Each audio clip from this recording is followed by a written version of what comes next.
하나님, 오늘도 우리를 부르셔서 예배자로 서게 하심을 감사합니다. 헛된 예배되지 않게 하시고 주님을 만나고 체험하는 산제사가 되도록 이 예배 가운데 은혜가 임하게 하여 주시옵소서. 오늘도 하나님, 하늘의 영광이 드러나게 하시고 하늘문이 열려지는 살아있는 예배가 되도록 이 예배를 축복하실 것을 믿고 살아계신 예수님의 이름으로 기도 올려옵나이다. 아멘. 여러분, 간혹 유튜브에서 북한의 이렇게 생활 실태를 보면요, 이게 진짜 맞을까? 아니면 정부가 이렇게 참 어려운 것만 이렇게 편집해서 보고 하나, 이렇게 우리가 볼 수 있는데, 이 북한의 여러분, 이게 실상을 유튜브에서 보면 최근에 찍은 것들을 보면요, 믿어지지가 않을 정도로 낙후돼 있다라는 것입니다. 무슨 수해나 재해를 당한 지역들이 복구하는 장면을 보면요, 삽하고 괭이하고 들것으로 전부 다 우리나라 1970년도에 했던 그 모습들로 그대로 살아가는 거예요. 여러분, 반면에 한국을 보면요, 다 기계화입니다. 농촌도 다 기계화가 되어 있어요. 그래서 흙을 나르는 거나 돌을 파나 땅을 파나 모내기 하나, 그리고 뭐를 심는지 모두 보면요, 다 기계화되어 가고 있습니다. 근데 사람의 힘하고 기계하고 여러분 비교하면요, 비교가 되지 않습니다. 너무 노화되고 너무 낙후되어 있다는 것을 우리가 보아요. 얼마 전에 북한의 한 탈북자가 아니죠, 간첩이죠. 한국에 와가지고 자수를 했는데 뭘 보고 자수했냐면, 서울에 대해서는 익히 교육을 받을 때 서울이 어떨 거라는 것은 다 배웠다고 합니다. 근데 서울만 그렇지 다른 데로 가면 아주 지옥 같고 사람 살 것이 못 된다 그래서 이 사람이 시골을 다 내려가서 시골 그 풍경을 보면서요, 북한이 이게 거짓말이라는 걸 알고 자기가 자수해서 간첩이라는 걸 자수하고 한국 사람이 되었다라고 그 글을 읽은 적이 있어요. 그러니까 시골에도 정말 아주 시골 깊은 곳에서 모든 것들이 다 기계화되어 가고 있다는 거예요. 그 기계가 힘이 이렇게 무서워요. 제가 지난주에 AI에 대해서 얘기했는데, 여러분 이거 글쎄요, 여기에 대해서 좀 흥미있는 사람들은요, 이게 참 무서운, 앞으로 어떤 재앙이 될지 아무도 예측할 수 없다라는 얘기입니다. AI라는 게 하나가 딱 생기면요, 그게 수십 명, 수백 명이 할 수 있는 것을 혼자 다 처리해버리는 거예요. 그리고 그 지역의 모든 정보를 다 가지고 있습니다. 제가 지난주에 말씀드렸죠. 이제 어디 가서 뭐 하고 그럴 필요가 없어요. 자기 소설 안 봐. 생체 기능 인식만 딱 하면요, 태어나서부터 어디 병원 다니고 뭐하고 싹 다 나오는 겁니다. 문제는 이게요, A라는 지역에 있는 AI하고 저 천리 멀리 떨어져 있는 K라는 AI하고 이게 딱 맞아 떨어지면요, 이 무서운 괴물 되는 거예요. 사람이요, 요한계시록에 나온 것처럼 몸속에 칩을 받아가지고 가더라도 어디지 다 통제되듯이 그런 시대가 온다고 합니다. 이거 그냥 우리가 이렇게 했구나, 이게 아니고 무서운 시대가 와요. 그래서 이 AI를 조정하는 또 하나가 와서 이 AI를 조정해서 세상을 여러분 또 뒤집어 엎어버릴 수 있는 그런 일이 일어날, 아무도 예측할 수 없는 이 기계의 무서운 힘, 이 힘 속에 우리가 살아간다는 것입니다. 기계는 무서운 힘이 있어요. 근데 여러분, 우리는 이 기계의 무서운 힘보다도 더 큰 무서운 힘, 더 우리가 중요한 힘, 더 우리가 의지해야 될 힘이 있는데, 그 힘이 뭐냐면 하나님의 힘입니다. 성경 66권은요, 하나님의 힘에 대해서 다 얘기하고 있습니다. AI가 아니고 뭐라고 할지라도, 다 모인다 할지라도 이 하나님의 힘 가지고는 감당할 수가 없는 거예요. 대응할 수가 없다라는 것입니다. 그래서 우리는 이 시대에 기계의 힘, 무슨 AI 힘 같은 로봇의 힘, 이런 것을 의지하는 것이 아니고, 믿음의 사람들은요, 이 마지막 때, 마지막 타임, 마지막 시대를 살아가면서 우리 정말 하나님의 힘을 의지하면서 하나님의 능력으로 이 세상을 살아가야 된다라고 성경은 말씀하고 있습니다. 성경이 역사가 일어나는 모든 것들을 보면요, 다 하나님의 힘을 의지해서 역사가 일어나는 것입니다. 모세가 이스라엘 백성과 함께 하나님의 힘을 얻어가지고 홍해를 육지같이 건넜습니다. 여호수아가 아말렉과의 전쟁할 때 태양이 지는 것을 하나님의 힘으로 딱 고정시켜 놓고 아말렉과의 싸움에서 이겼습니다. 수많은 사람들이 전쟁 속에서 이스라엘을 점령하려고 했지만 이스라엘 그 조그만 나라를 점령하지 못했던 것은 하나님의 힘을 가지고 싸웠기 때문에 다윗을 이길 수가 없었고 히스기야를 이길 수가 없었고 믿음의 사람들이 이길 수가 없던 거예요. 똑같은 시대입니다. 오늘 우리가 살아가면서 여러분 우리는 하나님께서 우리에게 주신 여러분 그 삶의 현장, 이 삶의 현장을 여러분 우리가 지키고 보호하고 일으키고 회복해야 될 사명이 있다는 걸 꼭 기억하십시오. 그렇지 않습니까? 우리가 예수 믿고 믿음 생활하는 것이 그저 교회에서 주일날 1시간 취미 생활하듯이 여기서 끝나고 갈 것 같으면 이 예배는 의미도 없는 것이고 이건 믿음의 정석이 아닌 것입니다. 믿음의 실제 팩트는 뭐냐면 하나님의 말씀을 듣고 우리를 보내신 그곳에 가서 세상을 일으키고 세상을 회복하고 세상을 소망을 줘야 됩니다. 뭘 가지고? 하나님의 힘 가지고. 그래서 오늘 여러분 이 본문을 통해서 우리는 하나님께서 우리에게 주신 힘, 그것을 가지고 우리가 이 마지막 때 마지막 시대와 같은 이 세상 속에서 우리가 어떤 사명을 감당해야 되나 이 말씀을 통해서 오늘 몇 가지 보고자 합니다. 첫째 여러분 오늘 6절 말씀을 보면요. 예루살렘이여 내가 너희 성벽에 파수꾼을 세우고 그들로 종일 종야 잠잠치 않게 하니라. 파수꾼이라는 단어가 나옵니다. 이 파수꾼이라는 그 원래 의미는요.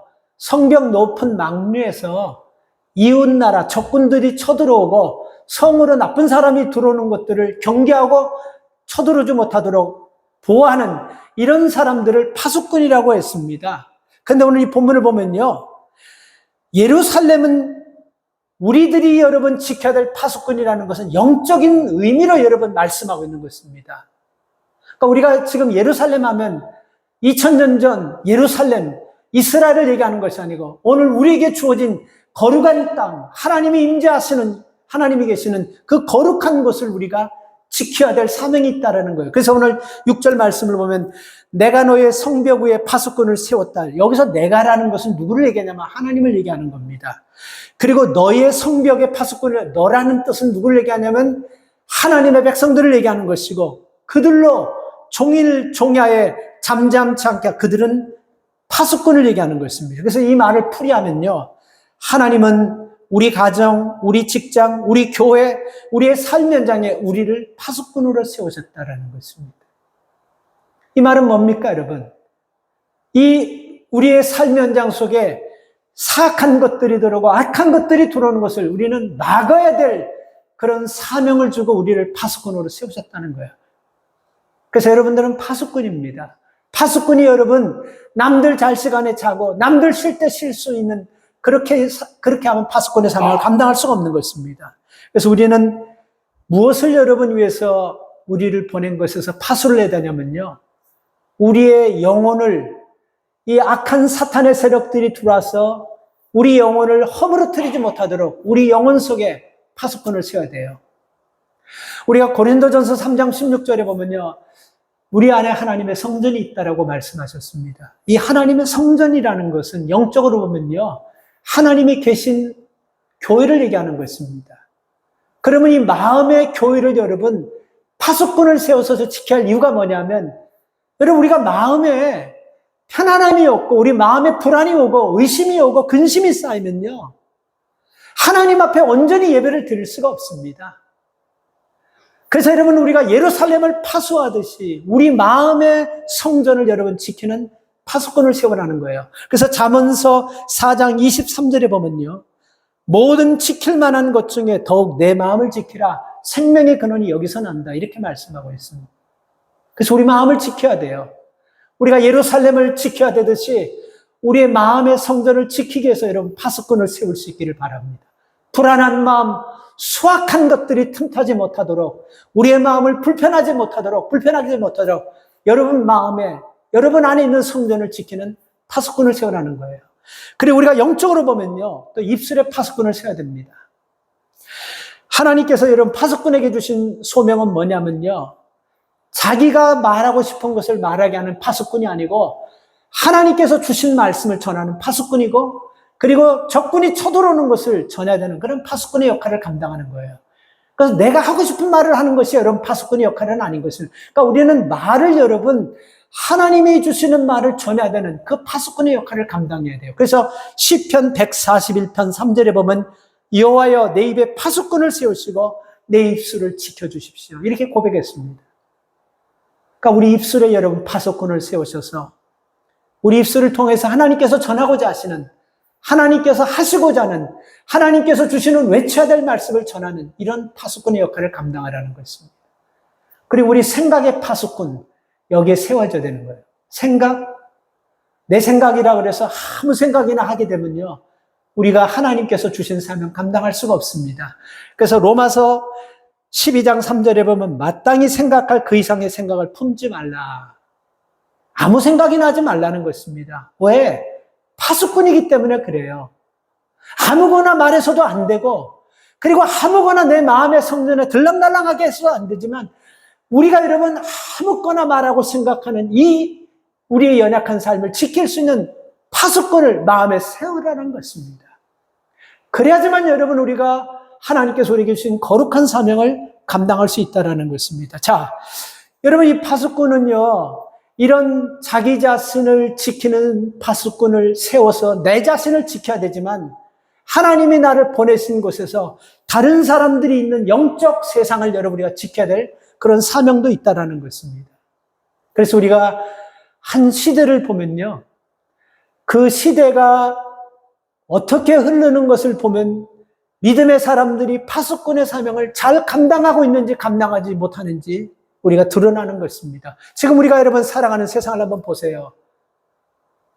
수많은 교회들이, 수많은 믿음의 사람들이 우리가 이 시대에 하나님이 세워주신 파수꾼의 사명을 잘 감당하고 있다고 생각하십니까, 여러분?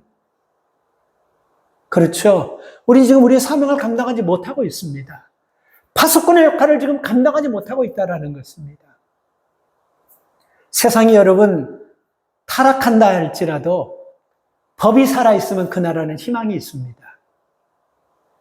그리고 세상이 타락해서 법이 타락할지라도 그 나라의 교육이 살아있으면 젊은 세대들이 바른 교육을 통해서 그 나라를 회복시킬 수 있는 희망이 있습니다. 그런데요, 그 나라에 교육이 타락하고 법이 타락해도 희망이 없을 때 종교가 살아있으면요, 그 나라 그래도 희망이 있어요. 그런데 여러분 종교까지 타락하면요, 희망이 없는 것입니다. 지금 우리가 살아가는 세상을 보면요, 법이 여러분 무너져가고 있고, 지금 여러분 세상의 모든 것들이 다 무너져가고 이런 시대 속에서 우리 기독교가 무너져가고 있다는 것을 믿음의 사람들까지 인정할 정도로 지금 위축되고 위기 가운데 있다는 것입니다. 그래서 우리가 우리의 사명을 지금 감당하지 못하고 있는 거예요. 그러니까 이런 상황에서 여러분 다시 한번 하나님께서 오늘 이 본문을 통해서 믿음의 사람들에게 무슨 큰 데 가가지고 우리에게 주신 사명을 감당하기보다도 오늘 여러분들이 보낸 곳에서 그곳에서만이라도 여러분 파수꾼의 사명 감당하기를 주 이름으로 축복합니다. 다른 데 볼 필요 없어요. 나를 보내신 그곳에만이라도 이곳은 내가 들락날락하는 모든 것들을 지키겠다는 이런 마음을 가지시기 바랍니다. 역대상 23장 5절에 보면요, 성전 문지기들이 몇 명이냐면 4,000명을 뒀습니다. 대단하지 않습니까? 무엇 때문에 성전 문지기를 4,000명까지 두는 거예요? 거룩을 위해서 일하는 사람이기 때문에 그렇습니다. 이스라엘은 여러분 이 성전이 무너지면요, 다 무너져 버리기 때문에 전쟁에 나가는 사람들 못지않게 성전만 지키는 사람을 4,000명을 뒀다라는 것입니다. 이것은 우리에게 무엇을 얘기하냐면요, 하나님께서 여러분 이 성전을 목숨을 다해가지고 지키고, 그리고 이 성전을 통해서 하나님이 주시는 말씀을 선포하는 일을 파수꾼을 통해서 주었다라는 것입니다. 오늘 여러분 우리가 살아가는 이 시대에 여러분들이 파수꾼의 사명을 감당할 때 여러분들이 있는 그곳은, 여러분들이 있는 삶의 현장은요, 다시 여러분 회복되고 살아나는 것입니다. 여러분 한번 생각해 보세요. 하나님 말씀은 죽은 말씀입니까? 살아있는 말씀입니까? 살아있는 말씀이에요. 근데 그 살아있는 말씀이 살아있는 사람에게 들어가면 당연히 반응하는 건 당연한 거 아니겠습니까? 바꿔서 살아있는 말씀이 육체가 죽어가지고 숨이 끝인 사람에게 들어가면, 물론 하나님께서 기적과 같은 역사를 통해서 그 말씀을 일으킨다고 한다면 모르지만요, 죽은 사람 앞에 여러분, 송장들에게 아무리 하나님의 말씀을 대응해도 변화가 없는 건 당연한 것입니다. 그렇죠? 그런데요, 살아있는 사람에게 살아있는 말씀이 들어가면요, 변화가 있어야 되는 거예요. 그 사람 복음이 들어가면 여러분, 우리의 이성이 있지 않습니까? 이게 재고시를 해야 됩니다. 그리고 판단력을 해야 되는 것입니다. 그리고 지금 내 상황이 어떤 상황인지를 우리가 직시해서 볼 수 있는 그런 영안이 열려져야 되는 거예요. 그래서 하나님의 말씀이 들어가면 적어도 말씀대로 살아야 되겠다는 이 마음이 생기는 것입니다. 근데 파수꾼은요, 내가 이거 지켜야 되는데, 내가 이렇게 게으르면 안 되는데, 내가 이 말씀을 외치고 이 소망과 이 어두운 현실 속에서 하나님이 주시는 희망을 내가 파수꾼의 사명으로 외쳐야 되는데 내가 이렇게 있으면 안 되는데, 이거 여러분 아무리 생각하고 아무리 다듬어도 소용없는 거예요. 일어나서 바로 외쳐야 되는 것입니다. 우리가 말씀을 들으면서 깨달으면요, 나를 하나님께서 보내신 곳에서 나를 파수꾼으로 세우셨다고 한다면 여기에 지금 무너져가는 것이 무엇이고, 여기에 지금 위축되는 것이 무엇이고, 여기에 지금 악한 사탄의 세력들이 무엇인지 우리가 보고 외쳐야 되는 것입니다. 외쳐야지 이러면 안 된다, 이게 아니고 외쳐야 되는 것입니다. 그리고 말씀이 들어가면요, 그 말씀대로 뭔가 여러분 움직여지는 이런 역사가 일어나게 되는 것입니다. 한국교회 처음 이야기라는 책이 있어요. 한국교회 처음, 책 제목에 한국교회 처음. 이게 여러분 한국 기독교가 들어오면서 1970년도 후반까지 믿음의 사람들에게서 일어났던 그 일들을 다 정리해놓은 책인데, 이거 생생한 한국 기독교 역사가 다 들어있어요. 여기 보면 1907년 장대현 교회에서 그 부흥 사건이 세계에 기록될 만한 사건도 거기에 기록되어 있고, 그리고 아주 평양에 있는 부흥도 이런 것도 많이 기록되어 있어요. 거기에 보면 여러분 개인들이 어떤 교회에서 한 일들도 참 많이 기록되어 있는데요. 거기에 보면 강화도 홍의마을에 종순일이라는, 성이 종씨예요. 강화도 사는데 그 홍의마을이라는 그 도시, 그 마을에 종순일이라는 성도가 있었습니다. 굉장히 부자였었어요. 근데 이 사람이 예수님을 잘 믿었습니다. 그 마을에서 겨울만 되면 농사가 안 돼가지고 먹고 살아야 될 양식을 꾸고 돈을 꾸는 일들을 다 어디서 했냐면 이 홍순일 이 성도 가정에서 마을 사람들이 대부분 다 돈을 꾸었습니다. 그런데 이 홍순일 씨가, 성도가 어느 날 성경을 읽다가 마태복음 18장에 나오는 예수님의 비유를 딱 읽으면서 굉장히 깊은 고민에 빠집니다. 그 마태복음 18장에 무슨 비유가 나냐면요, 1만 달란트를 임금에게 빚졌는데 갚을 길이 없어가지고 임금이 그를 불러다가 그 1만 달란트, 엄청난 액수를 평생을 온 식구가 다 해도 못 갚을 거를 임금이 면제해버렸어요. 없는 걸로 하겠다. 이제 너는 이런 빚 생각하지 말고 너는 그렇게 살라. 이렇게 했지 않습니까? 그런데 그렇게 1만 달란트, 엄청난 돈을 탕감받은 그 사람이 길을 지나가다가 100데나리온, 그 100일만 한 데나리온이 그 당시에 농사 짓는 사람들의 데나리온이 한 데나리온의 일당이었다면 그 100데나리온, 100일만 일하면 갚을 수 있는, 그러니까 한 석 달 조금 더 일하면 갚을 수 있는 액수입니다. 그런데 1만 달란트는요, 이게 사람이 상상할 수 없는 액수입니다. 이거는 그 당시 최고의 액수, 지금 얘기해도 돈의 최고의 액수를 얘기하면 돼요. 그러니까 사람이 갚을 수 없는 거예요. 근데 그 빚을 임금이 면제해 줬는데 자기한테 100일만 일하면 갚을 수 있는 그 돈 빚진 사람을 갖다가 빚 갚지 않는다고 감옥에 집어넣어 버렸어요. 그런데 문제는 임금이 이 사실을 알고 1만 달란트 빚을 갚아준 그 종을 불러다가 감옥에 집어넣습니다. 이 말씀이 마태복음 18장 말씀이에요. 근데 이 종순일 성도가 이 말씀을 읽으면서 굉장히 고민 속에 빠집니다. 하나님 말씀 듣고 말씀대로 순수하게 살려고 하는 사람이기 때문에 몇 주를 고민하다가 주일 예배를 마치고 자기에게 빚진 사람들을 다 자기 집으로 초대합니다. 그래서 음식을 다 거하게 먹이고 그 사람들 앞에서 이런 얘기, 이거는 실질적으로 있었던 일이에요. 한국교회에서 처음이게 실질적으로 있었던 얘기입니다. 그 종순일이라는 성도가 자기에게 빚진 마을의 사람을 다 불러놓고 이런 얘기를 해요. 마태복음 18장 얘기를 합니다. 여러분, 내가 돈을 빌려주고 돈을 받으려 한 것은 마치 내가 그 전에 1만 달란트 빚을 지고 그 1만 달란트라는 엄청나의 죄값을 하나님께서 용서해 주신 그걸 내가 잊어버리고 여러분들이 내게 푼돈 같은 거 얼마 되지도 않는 그 100다너런 같은 것을 빚진 것을 내가 여러분들에게 그걸 끝까지 받으려고 했던 그런 사람이 나였습니다. 내가 이렇게 살려니까 이런 믿음 가지고는 나 정말 천국 못 갈 것 같아요. 그래서 내가 참 고민을 많이 했습니다. 그래서 천국 가기 위해서도 내가 오늘 이 자리에서 여러분들의 모든 나한테 빚진 모든 것들을 다 변제해 주겠습니다. 이거 뭐 큰일도 아닙니다. 이거 당연히 나 너무 고민을 많이 했습니다. 그러면서 여러분들이 내게 빚진 것에 대해서 글로 쓰고 서명하고 이걸 다 한번 확인이나 하십시오. 그들이 다 확인하고 주니까요. 그걸 불을 붙여놓고 그 불에 다 태워버립니다. 그리고 그 자리에 전도사님과 장로님을 세워 이분들이 증인입니다. 여러분들에게 빚이 없습니다.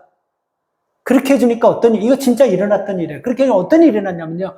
그 마을에 빚졌던 사람들이 전부 다 그 전에 다 주일날 교회 나와버렸어요. 그리고 이걸로 끝나지 않았습니다. 예수님께서 제자들을 둘씩 짝지어 각 지방에 보내셨다는 말씀을 듣고 아내와 함께 재산을 다 정리했어요. 그리고 농사 지을 수 있도록 땅을 다 사람들에게 띄워주고 재산을 정리하고 그리고 그 마을에서 뭐가 문제냐면 너무 가난한 사람들이 많으니까 부모가 조상이 죽으면 어디 묘자리를 쓸 땅이 없어요. 그래서 큰 산을 몇 개 사가지고 여러분 마음대로 선산하시고 여기서 여러분들 부모님들 여러분들까지 다 장례 치르십시오 하고 큰 산을 몇 개 사서 줘버리고 그는 떠났습니다. 그리고 평생을 여러분 전도자처럼 살았다고 합니다. 그래서 여러분 15개의 교회를 개척하면서 강화도, 성모, 주문, 옹진 이런 섬으로 다니면서요. 하나님께서 자기에게 주신 모든 것들을 다 베풀고 섬기면서 이렇게 살았다고. 이게 여러분 우리가 한국교회 처음 이야기하는 책에 나오는 실화입니다. 저는 왜 이 말씀을 드리냐면요. 이처럼 믿음의 조상들은 성경을 읽고 받아들이면요. 기록된 말씀대로 살았다라는 겁니다.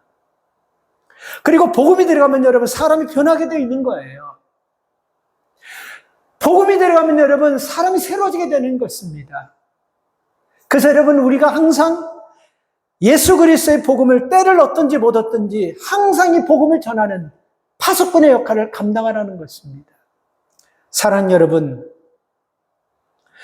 우리가 여러분 한 도주 중에 요한계시록을 공부했걸랑요. 그래서 저는 요한계시록을 새벽마다 강의하면서 하나님 이 말씀을 듣고 있는 새벽에 나와서 기도하는 성도들이 우리가 마지막 때라는 걸 다시 한번 좀 깨달을 수 있도록 도와주세요. 이런 마음 가지고 사실 요한계시록을 우리가 강의했습니다. 그리고 하나님 지금 내 때 마지막 때고 마지막 시간이고 마지막이라는 것을 좀 깨닫고 이 말씀을 공부하고 이 말씀을 좀 듣고 말씀대로 살게 해주십시오. 그렇게 기도하면서 요한계시록을 시작했고 마쳤습니다. 자, 여러분 꼭 중요한 말씀입니다. 마지막 때고 딱 한때 남은 때입니다. 우리가 여기서 정말 중요한 것은 여러분, 현대인들은 다수의 의견을 들으려고 해요. 전문가의 의견을 들으려고 해요. 근데 지금 마지막 때인데 마지막 한때 남았는데 다수의 의견, 전문가의 의견, 이게 여러분 해답 아닙니다. 하나님의 말씀의 해답이에요. 그래서 우리 믿음의 사람들이요, 여러분들을 보낸 곳에서 말씀을 전할 때 이게 무슨 사람들이 안 듣든지 외면하든지 멸시하든지 무시하든지 상관없어요. 근데 문제는 뭐냐면 우리는 그 사람이 듣든지 안 듣든지 파수꾼으로 세우셔서 이것을 전하게 세웠다라는 것, 그 사실을 꼭 기억하시기 바랍니다. 두 번째는 여러분, 하나님으로부터 쉬지 말게 하라는 이 사명이 오늘 파수꾼인 우리에게 주어졌습니다. 이 7절 말씀을 보면요. 여호와께서 예루살렘을 세워 세상에서 찬송을 받게 하시기까지 그로 쉬지 못하게 하라. 이게 참 무슨 뜻이냐면 잘 풀어야 됩니다. 그로는 누구를 얘기하냐면 하나님을 얘기하는 거예요. 하나님을 쉬지 못하게 하라는 것입니다. 언제까지? 여호와께서 예루살렘을 회복해서 찬송받을 때까지. 무너진 예루살렘이 재건되어서 세상 사람들에게 영광받을 때까지, 이것을 조금 바꾸면요, 허물어진 우리 가정이 세워질 때까지, 우리의 삶 현장에서 다시 한번 하나님의 역사가 일어날 때까지 우리가 쉬지 말고 하나님으로 하여금 우리가 깨어서 기도함으로 하나님이 일하게 하라, 이 말씀인 것입니다. 이해가 갑니까, 여러분? 하나님으로 하여금 일하게 하라는 거예요. 어떻게? 우리가 깨어 기도하면서, 파수꾼이 기도할 때 하나님께서 일하게 하신다는 것입니다. 언제까지 하냐면요, 하나님의 약속이 이 땅에서 이루어질 때까지 하라는 것입니다. 이 땅에 이루어질 하나님의 약속이 뭡니까? 8절 말씀입니다. 여호와께서 그 오른손 그 능력의 팔로 맹세하시되 내가 다시는 내 곡식을 내 원수들에게 식물로 주지 아니하겠고 너의 수고하여 얻은 포도주를 이방인으로 마시지 않게 하겠다. 이게 무슨 뜻이냐면요, 이스라엘 백성이 하나님 앞에 범죄함으로 바벨론의 포로가 된 내용을 얘기하는 것입니다. 그들이 여러분 농사를 졌는데 이방인들이 싹 다 걷어가 버립니다. 그들이 포도 수확을 했는데 이방인들이 포도나무를 심어서 수확할 때가 됐는데 이방인들이 싹 다 걷어가 봅니다. 여러분 한번 생각해 보세요. 지금은 이게 아니면 이것 먹으면 되고, 이 옷 못 입으면 저 옷 입으면 되고, 여기서 못 살면 저쪽으로 움직여서 다시 살면 된다. 우리 이런 선택의 여건들이 있지 않습니까? 그 당시에는 이거 아니면 없는 거예요. 이것 먹지 않으면 우리는 굶어 죽을 수밖에 없는 것입니다. 농사를 져가지고 이거 수확을 걷어가지고 한 해 먹지 않으면 죽을 수밖에 없어요. 그걸 싹 다 걷어가 버리는 거예요. 포도주를 심어가지고 수확해서 이것을 여러분 약으로 식용으로 썼는데, 이거 여러분 한 해 먹어야 될 것을 여러분 이제 수확하려고 하니까 이방인을 싹 다 걷어가. 이게 재앙 아닙니까? 저주 아닙니까? 생각해 보세요. 미국 와가지고 수십 년 동안 열심히 안 먹고 안 쓰고 해서 비즈니스를 찾는데 어느 날 한 번에 여러분 비즈니스가 문 닫으면 재앙 아닙니까? 이제는 이런 일이 없도록 하겠다는 것입니다. 이게 현실화될 때까지 파수꾼아 너희들은 깨어서 기도하라, 이렇게 말씀하고 있는 거예요. 그러니까 여러분들이 가정에서 파수꾼의 역할을 감당하는 굉장히 중요한 겁니다. 여러분과 관계된 삶의 현장이, 사업장이, 우리 자녀들의 생사화복권이 파수꾼인 여러분에게 달려있다라는 말씀이에요. 이걸 전하라는 것입니다. 우리가요, 풍성한 음식을 거두고 좋은 환경에서 먹을 것이 많고 입을 것이 많다 할지라도 여러분 생각해 보세요. 마음이 불안하고 두렵고 또 누가 와가지고 우리를 쳐들어가고 또 누가 우리를 죽이고 전쟁하면 어떻게 될까 하는 그런 마음을 가지고 풍성한 수확, 풍성한 음식 그거 먹을 때 마음이 편합니까? 편할 수가 없어요. 근데 하나님께서 평안을 주겠다고 하십니다. 이런 일들이 일어날 때까지 파수꾼아 너희들은 깨어 기도하라고 말씀하는 거예요. 9절 말씀 보세요. 오직 추수한 자가 그것을 먹고 나 여호와를 찬송할 것이요 거둔 자가 그것을 나의 성소 뜰에서만, 이렇게 회복이 될 때까지 파수꾼아 너희들은 기도하라는 것입니다. 이 말씀은 뭡니까? 하나님께서 포로된 백성들에게 위로하고 격려하고자 하는 말씀이 아니고 하나님의 말씀은 되어지는 말씀이에요. 그래서 여러분 가정의 파수꾼으로, 삶의 현장의 파수꾼으로 여러분들이 말씀을 증거하고 선포할 때요, 그것은 그냥 여러분의 얘기가 아니고 하나님께서 여러분들의 입을 빌려가지고 여러분들의 입을 사용해서 될 하나님의 말씀을 선포하는 것입니다. 믿으십니까? 굉장히 중요한 역할을 하는 거예요. 이 사명을 언제까지? 하나님께서 실질적으로 이룰 때까지 여러분 하라는 것입니다. 그래서 이런 하나님의 약속이 성취될 때까지 여러분 쉬지 말고 기도하라는 거예요. 쉬지 말고 기도하라는 거예요. 그러니까 파수꾼의 역할은요, 거기서 이게 될 때까지, 지금 이스라엘 백성이 포로로 잡혀가 있지만 그들이 돌아올 것이고, 돌아와서 무너진 성벽이 회복될 것이고, 성전이 회복될 것이고, 그리고 그들이 농사져가지고 다시는 이방인들이 빼앗아가지 않는 이런 일들이 일어날 것인데, 이게 될 때까지 기도하라는 거예요. 자, 여기서 우리가 중요한 것 하나가 있습니다. 하나님 말씀은 말씀 선포한 대로 된다 그랬지 않습니까? 그죠? 그럼 8절 9절에서 하나님이 말씀하셔서 된다고 했으면 그 다음에 여러분 이제 우리는 어떻게 보면요, 기도할 필요가 뭐 있어요? 그렇지 않습니까? 하나님께서 말씀하셨는데, 하시겠다고, 역사하시겠다고, 응답했다고 하나님 말씀하셨는데 뭐 우리가 여러분 깨워서 기도할 게 뭐가 있겠어요? 그렇게 생각하지 않아요? 그런데 이 일이 될 때까지 우리에게 쉬지 말고 기도하라고 말씀하고 있습니다. 여러분, 우리는 세상에 여러분 눈이 영적 눈보다 세상의 눈이 더 발달되고 밝아져서 그런지 여러분, 남의 허물 같은 것들은 잘 봐요. 정확하게. 그래서 우리가 남의 여러분 허물과 죄를 볼 때 예수 믿는 사람들은 두 가지 위치에 서 있다는 걸 아셔야 됩니다. 이 허물과 죄를 정죄할 것이냐, 기도해 줄 것이냐, 이 둘 중에 하나 우리가 선택해야 돼요. 근데 여러분들이 파수꾼이라는 위치를 아셔야 됩니다. 근데 대부분 보면요, 남의 허물과 죄를 보면요, 정죄합니다. 단죄해요. 죄를 드러내요. 죄를 고발해요. 죄에 대해서 그 사람을 막 죄를 가지고 그렇게 합니다. 왜 그럴까 하면 생각해요. 왜 그럴까요, 여러분?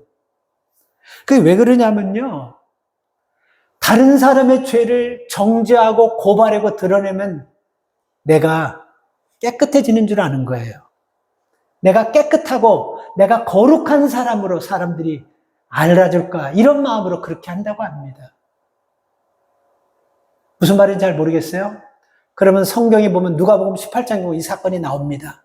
누가복음 18장에 보면요, 바리새인이 누가복음 18장에서 기도하는데 18장 11절에서 기도하는데 18장 11절에서 기도하는데, 하나님이여, 나는 다른 사람들 토색, 불의, 간음하는 자들과 같지 않습니다.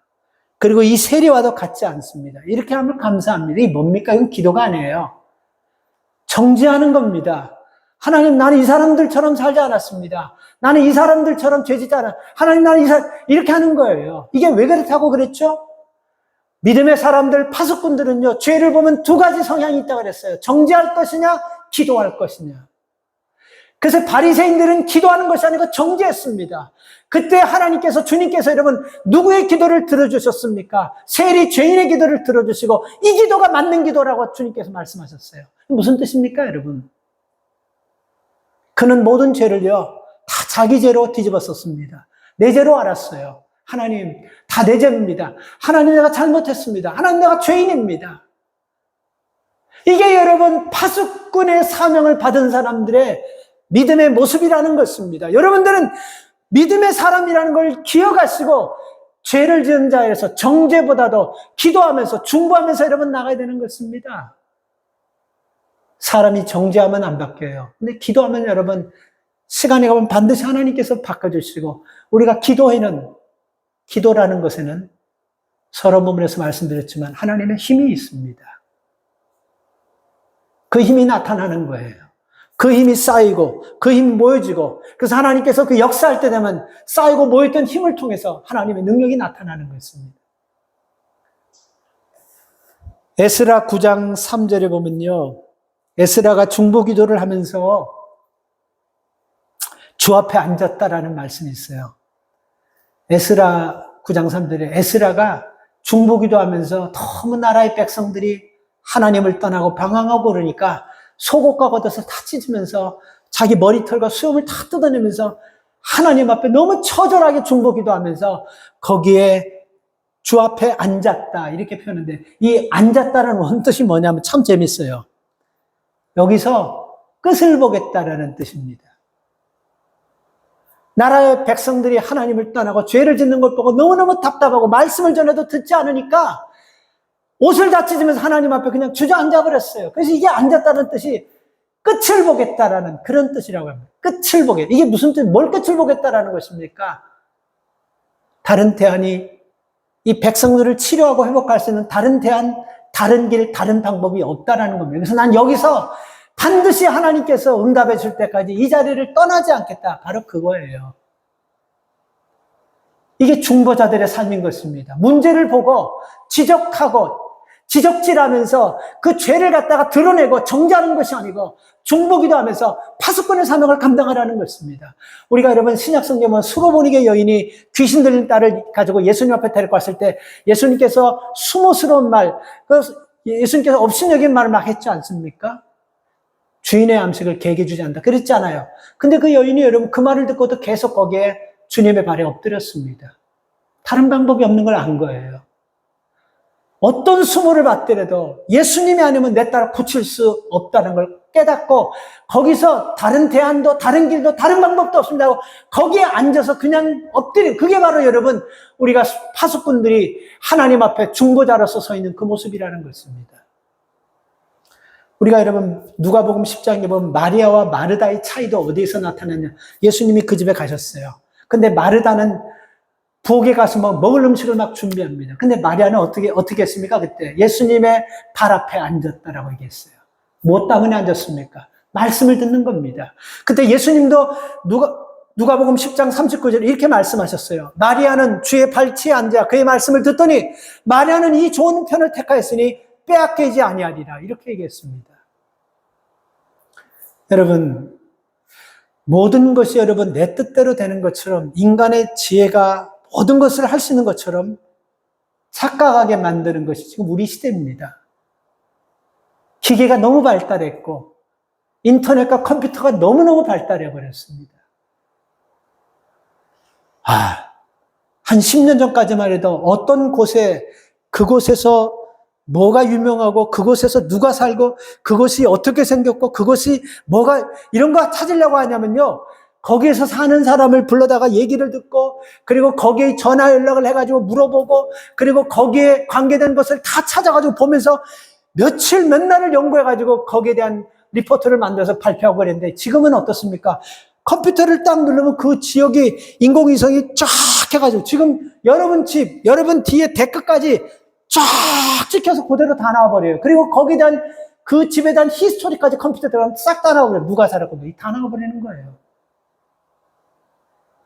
이런 시대 속에 사니까 여러분 우리가 사는 게 내 지혜 가지고 사는구나. 내 힘 가지고 사는구나.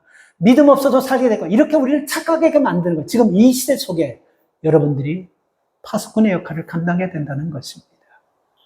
하나님이 회복해 주신다고 하셨지만 회복해 주신다고 해놓고 여러분 우리가 그냥 회복해 주시겠지 하고 넋놓고 앉아있으면 안 되는 거예요. 회복되는 그날까지 하나님은 뭐라고? 쉬지 말고 기도하라는 거예요. 그 말이 뭡니까? 너희가 기도할 때 하나님께서 일하시겠다라고 얘기했습니다. 열왕기상 18장에 보면요. 엘리야 시대 3년 동안 비가 나가지고 다 죽게 생겼습니다. 근데 하나님이 엘리야에게 비를 주겠다고 약속하셨어요. 그 엘리야 그 비를 주겠다고 약속하는 말씀 듣고 가만히 있지 않았습니다. 높은 산에 올라가서 그는 얼굴을 무릎에 끼고 3번이나 계속해서 연달아 엎드리고 기도했다라는 말씀이에요. 그때 기도할 때 하나님께서 소낙비를 내려주셨습니다. 우리가 여기서 중요한 것은 바로 그겁니다. 하나님은 주신다고 하셨지만요. 주신다는 것을 믿고 기도할 때 하나님이 더 크게 더 귀하게 더 능력 있게 주신다는 겁니다. 그래서 그것이 엘리야가 비가 오지 않았던 땅에 비가 와가지고 3년 6개월 동안 비가 안 왔던 땅이 비가 와서 사람들이 농사 짓고 살았던 그게 문제가 아니고 그 뒤부터 엘리야를 핍박하는 아합 왕이 두려워 떨기 시작했다는 거예요. 그 말은 뭡니까? 하나님의 말씀이에요. 하나님의 말씀답게 선포될 수 있었다는 것입니다. 어쩌면 여러분 하나님께서 비를 주겠다고 했을 때 엘리야가 가만히 있었으면요 3년 6개월 만에 비 줘가지고 먹고 사는 문제로 끝났을 줄 몰라요. 그런데 기도하니까요 기도 뒤에 이 비를 보내주시고 비 뒤에 하나님의 선지자 엘리야가 하나님의 말씀을 선포할 때 두려움 없이 그 말씀을 듣는 자들이 생겼다는 것. 이걸 하나님께서 기대하신지도 몰라요. 여러분 그렇지 않습니까? 하나님께서는 여러분 우리를 통해서 하나님의 능력과 역사를 나타내기를 원하시는 거예요. 그래서 한나가 하나님 나는 자식이 없는데 아들 하나 주세요 하고 기도했을 때 하나님은 한나에게 내가 아들을 주겠다고 했어요. 근데 한나는 그 말을 듣고 계속해서 아들을 줄 때까지 기도했습니다. 근데 그 기도 뒤에 사무엘만 준 것이 아니고 아들 셋, 딸 둘, 그리고 사무엘을 하나님께서 이스라엘의 최고의 영적 지도자로 세우셨습니다. 이렇게 많은 복을 주시는 거예요. 히스기야도 여러분 죽게 되었을 때 하나님께서 내가 너를 치유하겠다는 말씀을 하셨어요. 선지자를 통해서. 근데 히스기야는 계속해서 기도했습니다. 기도했을 때 육신도 치유되고 아수르가 18만 5천 명을 데려와서 전쟁에서도 이기게 하시고 하나님께서 그 나라를 강성하게 만들어줬습니다. 이거 아셔야 됩니다. 하나님이 말씀하셨기 때문에 그냥 두는 것이 아니고 하나님께서는 두드리라 찾으라, 구하라고 계속해서 말씀하셨어요. 언제까지? 하나님께서 응답이 이루어지는 그날까지. 그래서 우리는 그 사명을 가진 파수꾼이라는 것입니다. 마지막으로 여러분, 우리는 백성의 길을 예비하는 파수꾼입니다. 10절 말씀을 보면요, 성문으로 나아가라, 나아가라, 백성의 길을 예비하라, 대를, 계속해서 반복되는 말씀이 있습니다. 나아가라, 나아가라, 수축하라, 수축하라, 도를 지어라, 만민이 위하여 기록하라. 이게 뭡니까? 이제는 흩어졌던 백성들이 돌아올 거라는 것입니다.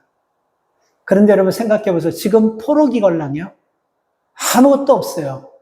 무슨 거기에 이런 희망이라고는 일도 없습니다. 뭔가 기적이 일어날 것 같으면 조금이라도 이렇게 좀 희망이 있고 좀 기적이 일어나는 듯한 어떤 그런 조금 보임새도 있고 뭐 좀 보여야 되는데 아무것도 없습니다. 근데 여러분, 하나님께서는 파수꾼들에게 뭐라고 얘기하고 있습니까? 일어나라, 일어나라, 나가라, 나가라, 수축하고 수축하라. 반복해서 계속 말씀하고 있습니다. 그러니까 여러분, 이거는요, 누가 이 말씀에 응답할 수 있냐면요, 지금은 아무것도 없지만, 지금은 정말 앞이 캄캄하지만, 지금은 정말 소망이라고는 1도, 눈금도 없지만, 이 말씀을 믿고 내가 파수꾼이라는 사명을 깨달은 사람은 이렇게 실천한다는 거예요. 그리고 이렇게 실천할 때 하나님 그를 통해서 영광 받으신다는 것입니다. 우리가 여기서 중요한 말씀입니다, 여러분. 우리는 이 시대의 파수꾼입니다. 하나님의 뜻이 그대로 이루어질 것을 우리는 믿는 사람들이에요. 그리고 우리가 마지막 하나님 앞에 설 것을 믿는 사람들입니다. 그리고 믿는 자에게는 능치 못함이 없다라고 하신 말씀을 믿는 자들입니다. 여러분, 중요한 거예요. 우리가 믿었다고 한다면요, 현실적으로 우리 눈에 보이지 않다 할지라도 나는 파수꾼이고 나는 이 길을 예비해야 될 사명자로 세워졌다는 믿음을 가지고 실질적으로 파수꾼이 먼저 행동해줘야 돼요. 노아 기억하세요? 하나님께서 노아에게 뭐라 그랬죠? 홍수가 있을 것이다. 그리고 방주를 만들려고 그랬습니다. 말씀을 들었잖아요? 근데 노아가 듣고 이게 무슨 우리 가족만 씨를 뱉습니까? 짐승들, 모든 것들, 암수 안사님 다 해서 이게 엄청난 큰 거예요. 이게 혼자 어떻게, 그때 무슨 기계가 있었습니까? 아무도 없어요. 근데 누구도 도와주는 사람이 없어요. 근데 이게 하나님께서 그렇게 하라는 거예요. 근데 이게 할 수 있겠어요? 근데 노아는 하잖아요. 할 때 여러분 기적이 일어났습니다. 하기 때문에 여러분 다 심판받았지만 노아의 가정은 노아와 함께 뱃속에 들어가서 다 살아난 거예요. 이게 정말 중요한 것입니다, 여러분. 소돔과 고모라 성에서 돈 벌어가지고 잘 먹고 잘 살 모든 준비가 다 된 아브라함 조카 롯에게 하나님의 천사가 소돔과 고모라를 심판할 거예요. 나가라고 그랬습니다. 근데 나가라는 말을 듣고 여러분 재산을 보니까 가지고 갈 수 없는 것이고 엄청난 거예요. 전전 근거하면서 거기서 기도하면서 하나님 우리는 살려줘요. 이렇게 하지 않았어요. 나갔습니다. 나갔을 때 기적이 일어나는 것입니다. 오늘 여러분, 저와 여러분들은 하나님께서 파수꾼으로 우리를 세우셔서 가정으로, 교회로, 여러분의 자녀들에게도 여러분의 일터로 보내셨다라는 것입니다. 이 사명 여러분, 우리가 이 사명을 통해서 하나님의 능력을 감당하고 하나님의 살아계심을 체험하려고 하면요, 움직여야 돼요. 행동해야 되는 것입니다. 우리가 요리를 배우고 싶다, 난 정말 좋은 요리가 되고 싶다라는 마음을 가지면요, 부엌으로 들어가야 됩니다. 그렇잖아요? 부엌으로 들어가야 돼요. 나는 정말 하나님 앞에 기뻐하는 봉사자가 되고 싶다 하면 봉사 현장으로 들어가야 되는 것입니다. 수영을 배우고 싶다고 하면 여러분 물속으로 들어가야 되는 것입니다. 우리 작은 행동이 쌓이면서 믿음이 되고 이게 여러분 기적의 씨앗이 되는 것입니다. 그래서 하나님께서 여러분 우리에게 주신 그 사명이 무슨 사명인지 우리가 다시 한번 회복할 수 있기를 바랍니다. 믿음이 다 식어지고 다 기계화되어 가고 그리고 다 기계를 의지하고 하나님보다 세상을 의지하려고 하는 이런 무너져가는 이 시대 속에 여러분들을 가정의 일터의 삶 현장에 여러분들의 자녀의 삶에 파수꾼으로 세우셨음을 기억하면서 이 사명 하나님이 약속하신 축복의 말씀이 이루어질 때까지 기도하면서 파수꾼의 삶을 감당한 여러분 되시기를 주의 이름으로 축원합니다. 아버지 하나님 감사합니다. 하나님 파수꾼의 사명을 주시고 그리고 하나님 그 사명이 하나님의 선포한 말씀이 이루어질 때까지 사명 감당하라고 하셨습니다. 아버지 하나님 우리가 이 사명 감당할 때 우리 눈으로 보면 전혀 되지 않을 것 같지만 하나님의 말씀이고, 그리고 하나님 말씀이 선포된 대로 될 줄 믿고, 파수꾼이 사명 감당했듯이 우리도 사명을 감당하면서 하나님, 우리가 행동하고 움직일 때 우리를 통하여 이루어지는 하나님의 능력과 역사와 축복을 경험하는 은혜가 있게 하여 주시옵소서. 오늘도 함께 하시고 이 말씀 속에서 우리에게 하나님 잃어버렸던 사명을 찾아서 주님 오시는 그날까지 사명 감당하는 파수꾼으로 다시 회복해 주실 것을 믿고 예수님의 이름으로 기도 올려옵나이다. 아멘.